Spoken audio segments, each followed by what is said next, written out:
Kosciusko-Morizet a toujours trahi ses électeurs. Elle a voulu être maire de Longjumeau, elle n'y a pas fait long feu. Elle a voulu être députée de l'Essonne, on a viré, rappelez-vous, c'est Jean-Pierre Raffarin qui m'a dit ça, Wilzer, ils l'ont dégagée pour la mettre députée de l'Essonne parce qu'elle voulait absolument être députée. Elle a trahi ses électeurs. Elle vient à Paris dans le dos de tout le monde. Dans le dos de tout le monde. Elle a trahi ses électeurs. Elle avait dit je ne veux que Paris, elle avait dit je veux que Longjumeau, que Longjumeau. Elle a dit je veux que l'Essonne, je veux que Paris, et je veux reconquérir. Je suis courageuse. Je vais dans le 14e. Et aujourd'hui, sans en parler à personne, elle dit tiens, je vais m'écraser là où effectivement ça peut emmerder tout le monde. Et puis François Fillon, c'est pour ça que j'ai mis dans l'interview, la politique c'est pas de la vengeance.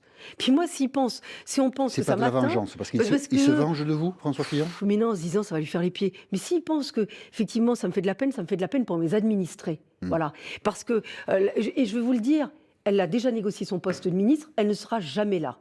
Elle ne sera jamais présente. Donc je préviens les électeurs, elle ne sera pas là. Et à peine élue, elle sera déjà sur le futur combat de la présidentielle de 2022. Parce qu'elle trahira Fillon de la même manière, comme elle a trahi tous les autres. C'est ça qui écœure les Français. Moi, j'en fais pas un combat personnel. Je suis maire du 7e. Non. Vos administrés sont difficile grands pour de dire estimer ça. s'il ne faut pas voter pour Nathalie Kosciusko-Morizet. Il n'y a pas eu de réaction, monsieur. Il n'y a pas eu de réaction. Vous savez, j'ai eu Brigitte Kuster hier, maire du 17e arrondissement. Elle m'a dit, Rachida, je l'ai échappé belle parce qu'elle voulait ma circonscription.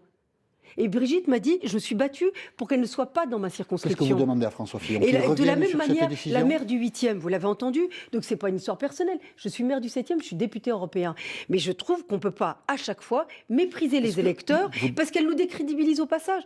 Et puis nous, on voudrait... Attendez, nous, ça nous affaiblit dans notre combat parisien. Madame Hidalgo, vous demandez à ce que François Fillon revienne sur ce choix. Mais si c'est lui qui décide, c'est mépriser la décision du Conseil national. Il y a eu un vote le 14 janvier. D'accord. Il y a eu un vote disant que Mme Kosciusko-Morizet était là où elle voulait être élue, dans le 14e. Et en douce, on fait une commission. Moi, les élus parisiens, je les ai tous eus. Ils m'ont dit, nous n'avons pas participé à la commission de désignation. Vous avez beaucoup de critiques ce matin sur François Fillon, à la fois. Mais non, mais est-ce que vous ne résumez que ça? Non, non. À la fois, excusez-moi, je veux que la droite gagne. Je vais terminer, Vous ma remarque. Vous voulez que la droite gagne. Voilà.